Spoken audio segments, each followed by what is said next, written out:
இயேசுவில் அன்புமிக்க சகோதர சகோதரிகளே, புனித ஆரோக்கிய அன்னையின் அன்பு பக்தர்களே, வாழ்க்கை என்பது ஒரு போராட்டம். பறவைகள் போராடுகின்றன, விலங்குகள் போராடுகின்றன, கடவுளால் படைக்கப்பட்ட படைப்புகள் அனைத்துமே போராடி கொண்டிருக்கின்றன உயிர் வாழ்வதற்காக. இந்த போராட்டத்திலே வெற்றி யாருக்கு, தோல்வி யாருக்கு என்பதை விட நாம் யாரை சார்ந்து வாழ்ந்து கொண்டு இருக்கிறோம், யாரை சாராது வாழுகிறோம் என்பதுதான் முக்கியமானதாக தென்படுகிறது. மனிதன் எப்போதுமே சார்ந்து வாழக்கூடியவன்தான். ஒரு தொழிலாளி தன்னுடைய முதலாளியை சார்ந்து வாழுகிறார். ஒரு கூலியால் தன்னுடைய எஜமானனை சார்ந்து வாழ்கிறான். நாமெல்லாம் படைக்கப்பட்ட கடவுளாகிய ஆண்டவரை சார்ந்து வாழ நாம் இன்று அழைக்கப்பட்டிருக்கிறோம். கடவுளோடு சேர்ந்து சார்ந்து வாழுகின்ற பொழுது எல்லா நேரத்திலும் அவர் நம்மோடு இருந்து நம்மை ஆசீர்வதிக்கிறார். நம்ம எல்லா துன்பங்களில் இருந்தும் நம்மை அவர் விடுவிக்கிறார். மனித வாழ்க்கையிலே துன்பம் என்றது இல்லை என்று நாம் சொல்லிவிட முடியாது. எல்லோருடைய வாழ்க்கையிலும் துன்பம் உண்டு, எல்லோருடைய வாழ்க்கையிலும் கஷ்டம் உண்டு. ஆனால் அதை ஏற்றுக்கொள்ளுவதிலே, அதை சுமந்து செல்லுவதிலே தான் ஒவ்வொருவரும் வித்தியாசமாக நாம் படுகின்றோம். சிந்தித்து பார்க்கின்ற பொழுது நமக்கு 3 வகைகளிலே இந்த துன்பமானது நம்மிடத்திலே வருகிறது. முதலாவதாக, நமக்கு வருகின்ற துன்பங்களுக்கு காரணம் நாம் தான். நம்முடைய தீய எண்ணங்கள், தீய செயல்கள், இவைகள்தான் நமக்கு துன்பத்தை வருவித்து கொடுக்கின்றன. நாம் எப்போதுமே நாம் துன்பம் அனுபவிக்கின்ற பொழுது மற்றவர்களை எண்ணி பார்த்து அவர்களை குறை கூறுகிறோம். ஆனால் அந்த குறைபாடு என்பது நம்மிடத்திலேயே இருக்கிறது என்பதை நாம் உணர்வது இல்லை. உன்னையே உற்று நோக்கிப்பார், உன்னுடைய துன்பத்திற்கு காரணம் யார் என்பது புரியும் என்பதுதான். இரண்டாவதாக நாம் பார்க்கின்ற பொழுது துன்பமானது நமக்கு வெளியிலே இருக்கின்றவர்கள் நமக்கு கொடுக்கின்ற துன்பம்.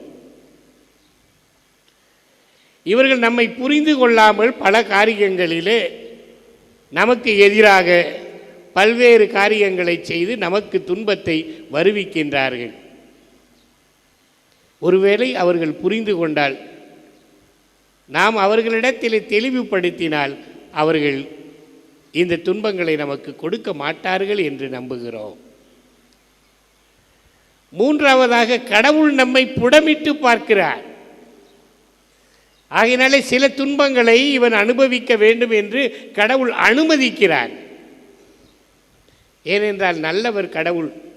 அந்த நல்லவரிடமிருந்து எந்த கஷ்டமும் துன்பமும் நமக்கு வராது. அவரிடம் அது இல்லை, எல்லாமே நல்லதாகத்தான் இருக்கிறது. ஆகையினால சில நேரங்களில் நம்மை பரிசோதிப்பதற்காக கடவுள் சில துன்பங்களை அனுப்புகிறார் என்பதையும் நாம் காணுகின்றோம். ஆகையினால இந்த 3 வகையிலும் பார்க்கின்ற பொழுது துன்பங்கள் எல்லாம் நமக்கு கஷ்டமானவையாக, மனதிற்கு துயரத்தை கொடுக்கக்கூடியதாக, நம்முடைய வாழ்க்கையிலே சோர்வை ஏற்படுத்தக்கூடியதாக அது அமைந்து விடுகிறது. ஆனால் துன்பம் இல்லாதவர்கள் இந்த உலகில் யாருமே இல்லை என்பதை நாம் உணர்வதும் இல்லை, அதை பற்றி நாம் சிந்திப்பதும் இல்லை. ஆனால் துன்பத்தை கொடுக்கின்ற கடவுள், துன்பத்தை அனுமதிக்கின்ற கடவுள், அவர் எப்போதும் துன்புறுகின்ற அந்த ஊழியனோடு அவர் இருக்கிறார். கடவுள் நமக்கு துன்பத்தை கொடுத்தார் என்று நினைக்கிறோமோ, நாம் துன்பத்தை அனுபவிக்கிறோம் அல்லவா? அப்பொழுது நினைத்து பாருங்கள், அந்த கடவுள் அங்கே இருப்பதை உங்களால் காண முடியும். துன்பங்களுக்கு மத்தியிலே கடவுள் நம்மோடு இருக்கிறார் என்பதுதான். ஆண்டவர் தன்னுடைய சீடர்களோடு சீமோன் வீட்டிற்கு வருகிறார். அங்கே சீமோனுடைய மாமியார் காய்ச்சலாக கிடைப்பதை பார்க்கிறார். அதை அறிந்துதான் அந்த வீட்டிற்குள் நுழைந்தார். அங்கே சென்றதும் அவரை ஆசீர்வதித்து தொட்டு தூக்குகிறார். அவர் துன்பத்தில் இருந்து தூக்கப்படுகிறார். ஆகையினாலே அந்த காய்ச்சல் அவரை விட்டு உடனே நீங்கியது. அவரும் எழுந்து ஆண்டவருக்கும் சீடர்களுக்கும் பணிவிடை செய்தார் என்று பார்க்கிறோம். துன்பங்களுக்கே பெயர் போனவர் யோபு என்று சொல்ல வேண்டும்.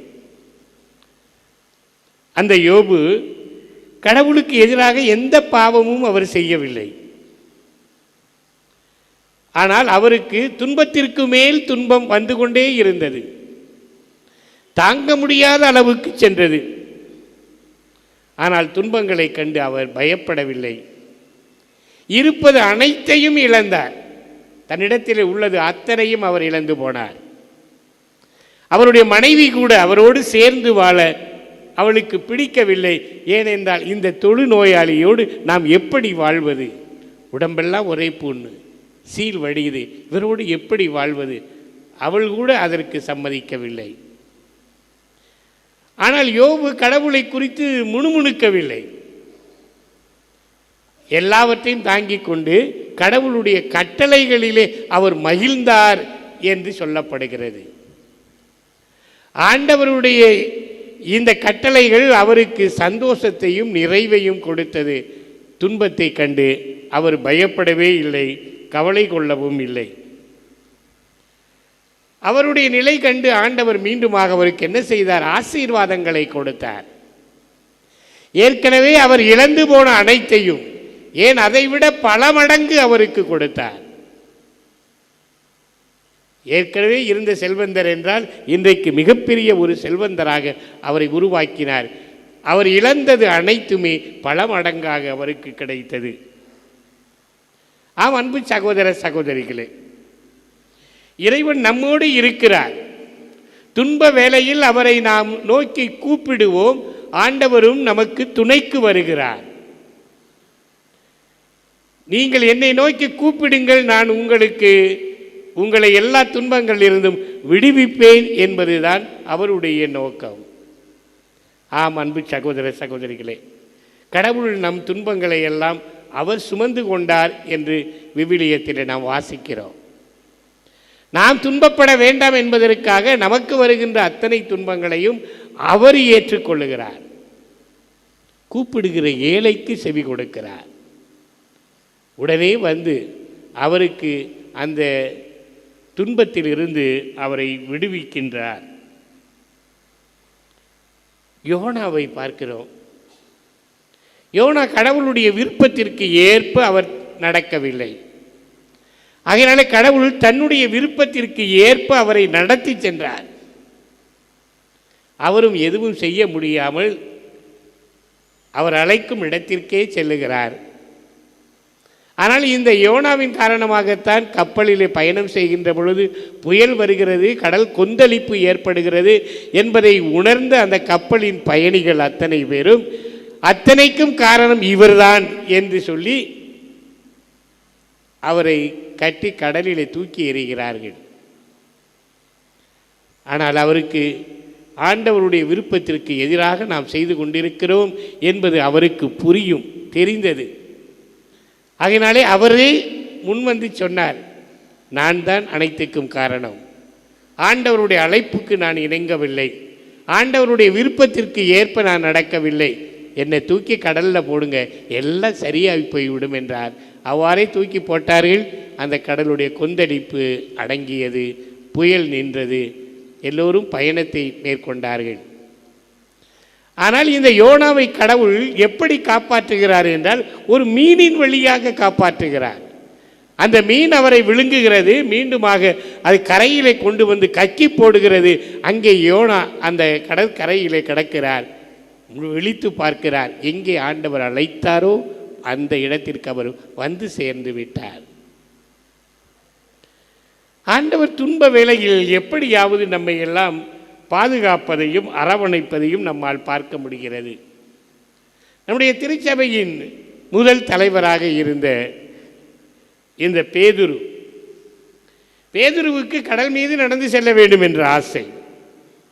இயேசு நடந்து வருவதை பார்த்ததும் அவர் தானும் நடக்க வேண்டும் என்று நினைக்கிறார். கடவுள் வா என்று தானே அழைப்பார். ஆகையினாலே கடலுக்குள்ளே இறங்கினார். அவர் இறங்குகின்ற பொழுது இருந்த அந்த நம்பிக்கை அவர் இறங்கிய பிறகு இல்லை. ஐயோ கடலுக்குள்ளே மூழ்கப் போகிறோமே என்று அவர் அந்த கஷ்டத்தை நினைத்தார். அவர் மூழ்க ஆரம்பித்தார். ஆண்டவரே என்னை காப்பாற்றுங்கள் என்று சொல்லி கத்த ஆரம்பித்தார்.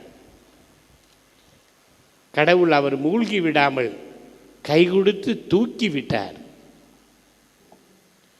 கடவுளுக்கு எப்போதுமே நன்மை செய்துதான் பழக்கம். கடவுள் எப்பொழுதுமே தன்னை சார்ந்தவர்களை காப்பாற்றுவதுதான் அவருடைய ஒரு குணம். ஆகையினாலே இந்த திருச்சபையின் தலைவராக போகின்ற இந்த பேதுருவை இவ்வாறாக அவர் காப்பாற்றுவதை நாம் பார்க்கிறோம். இன்றைய தினத்திலே நாம் நற்செய்தியிலே வாசிக்க கேட்டது போல தீர் பகுதிக்கு ஆண்டவர் செல்லுகிறார். அந்த தீர் சீதோன் பகுதிகள் எல்லாம் கடற்கரை நகரங்கள், செல்வ செழிப்பிலே இருக்கக்கூடிய நகரங்கள், ஆனால் புற இனத்தார்கள் வாழுகின்ற பகுதி. ஆகையினாலே அந்த பகுதிக்கு இவர் செல்லுகின்ற பொழுது இது வேறு யாருக்கும் தெரிய வேண்டாம் என்று நினைத்திருக்கலாம். ஆகையினாலே ஒரு வீட்டிற்கு போய் அங்கே அமருகிறார். இதை கேள்விப்பட்ட ஒரு பெண், கிரேக்க பெண், சிறிய பெனிசியா இனத்தை சார்ந்தவர், சமூகத்திலேயே மிக தாழ்ந்த இனம் என்று அவர்கள் நினைத்து கொண்டிருக்க அந்த இனத்தை சார்ந்த அந்த பெண் நேராக வீட்டிற்குள் வந்து அவருடைய காலில் சாஷ்டாங்கமாக விழுகிறார். என்னுடைய மகள் தீய ஆவியினாலே பீடிக்கப்பட்டிருக்கிறாள், நீங்கள் தான் அவரை எப்படியாவது குணப்படுத்த வேண்டும் என்று சொல்லி அவரிடத்திலே கெஞ்சி கேட்கிறார். ஆண்டவர் துவக்கத்திலே உதாசீனப்படுத்துகிறார். அவர் வந்து கேட்ட பிறகு அவர் என்ன சொல்லுகிறார்? பிள்ளைகளுடைய உணவை எடுத்து நாய்களுக்கு போடலாமா என்று கேட்கிறார். ஆனால் அந்த பெண்ணுடைய நம்பிக்கை எவ்வளவு ஆழமாக இருக்கிறது என்பதை அவர் தெரிந்து கொள்வதற்காகவும் மற்றவர்களுக்கு இதை சுட்டி காட்டுவதற்காகவுமே இந்த பதிலை அவர் சொன்னார். ஏனென்றால் அவர்கள் எப்போதுமே அந்த யூத இனத்தை தவிர மற்றவர்களை அவர்கள் நாய்கள் என்று சொல்லித்தான் அழைத்து பழக்கமாக இருந்தது. ஆகையினாலே அதே வார்த்தைகளை அவரும் பயன்படுத்தி இந்த நாய்களுக்கு போடலாமா என்று கேட்கிறார். அவளோ அவருக்கு என்ன பதில் சொல்லுகிறார்? மேஜையில் இருந்து கீழே விழுகின்ற அந்த ரொட்டி துண்டுகளை இந்த நாய்கள் தின்னும் அல்லவா, அப்படியாவது எனக்கு செய்யுங்கள் என்று சொல்லுகிறார்.